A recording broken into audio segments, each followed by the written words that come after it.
May mga baka din dito guys sa field na kumakain din ng damo para parang ano rin guys. Parang sila na rin nagtitrim ng halaman dito guys, yung mga damo dito. Kasi sa ngayon medyo ano na yung tuyot na yung damo dahil summer na guys. Kaya yung mga damo dito medyo hindi na green. Kulay ano na dilaw, yung palantana.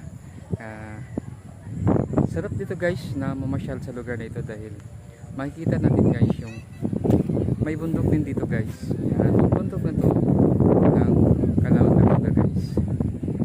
Maganda dito guys mamasyal dito sa lugar nito dahil malawak din talaga guys ang pasyalan dito sa lugar nito. Yan, may baka din guys na nakatingin sa akin baka guys. So yan, alam dyan na binibidyo na